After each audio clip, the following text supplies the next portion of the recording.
প্রিয় দেশবাসী, বাংলাদেশের প্রধানমন্ত্রী এতগুলো মানুষ হত্যার পরেও যে নাটক শুরু করেছেন, আমি আজ সেই নাটকের উত্তর দিতে চাচ্ছি।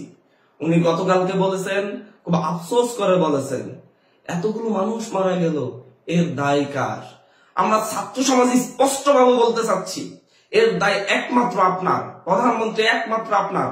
আপনি যদি মনে করেন বারবার মানুষকে হত্যা করে, ছাত্রদেরকে হত্যা করে আপনি পার পেয়ে যাবেন, তা হবে না। আপনাকে অবশ্যই এর দায় নিতে হবে। কারণ আপনি চাইলেই এই একটা লাশ পড়ার আগেই বৈষম্য বিরোধী ছাত্র আন্দোলনের সাথে সমাধানে আসতে পারতেন। আমরা কি চেয়েছিলাম? কোটা সংস্কার চেয়েছিলাম। আপনি কেন আমাদের সাথে বসেন নাই? আমরা 1.5 মাসের মতো রাস্তায় আন্দোলন করছিলাম, কোনো সংঘাত হয় নাই। আপনি যখন থেকে সংঘাতে উস্কানি দিয়েছেন তখনই সংঘাত হয়েছে। আপনি তার আগেই তো আমাদের সাথে বসতে পারতেন, বসে আলোচনা করে সিদ্ধান্ত নিতেন কি করা যায়। কিন্তু তা না করে আপনি এই দেশের শত শত শিক্ষার্থীকে হত্যা করেছেন। তারপরে যখন দেখেছেন পার পেয়ে যাচ্ছেন না, তখন দাবি মেনেছেন। বলতে চাচ্ছি যে এই দায় একমাত্র আপনার। নাটক করা বন্ধ করুন। আপনি মেট্রো রেলে গিয়ে কাঁদেন, হসপিটালে গিয়ে কাঁদেন, সব জায়গায় গিয়ে কান্না করেন, আমাদের সমস্যা নেই। কিন্তু নাটকবাজি করবেন না, দায় এড়ানোর চেষ্টা করবেন না। আপনাকে দায় নিতে হবে। আপনি রাষ্ট্রের প্রধান ছিলেন। ছাত্রদেরকে হত্যা করেছে কারা?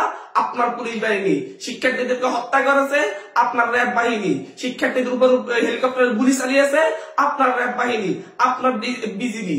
আপনাকে অবশ্যই এর দায় নিতে হবে। আপনি বাংলাদেশে ক্র্যাকডাউন চালিয়েছেন, আপনি ইন্টারনেট সেবা বন্ধ করে দিয়েছেন। ইন্টারনেট সেবা বন্ধ করে আমাদের কোনো নিউজ পেতে দেন নাই, আমাদের উপর আন্দোলনের কোনো কন্ট্রোল রাখেন নাই। আমাদের উপর আন্দোলনের কন্ট্রোল থাকলে অবশ্যই এত মানুষ হত্যার শিকার হতো না, তারা অবশ্যই শান্তিপূর্ণভাবে আন্দোলনে থাকতোই।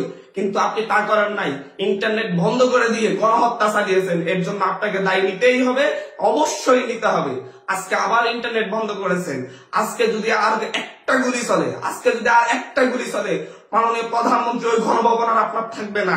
স্পষ্ট বার্তা দিচ্ছি, বাংলাদেশের ছাত্র জনতার উপর আর কোনো ক্র্যাকডাউন নয়, আর কোনো রক্ত চাইলে আমরা অবিলম্বে 9 দফা দাবি মানুন।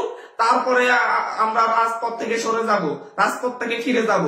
স্পষ্ট কথা বলতেছি, বাংলাদেশবাসীকে বলবো, আপনারা সবাই ঐক্যবদ্ধ হয়েছেন, আরো ঐক্যবদ্ধ হন। আশপাশে সবাইকে ঐক্যবদ্ধ করুন। আমরা এই খুনিদের বিচার না করে রাজপথ ছাড়ছি না। ধন্যবাদ সকলকে।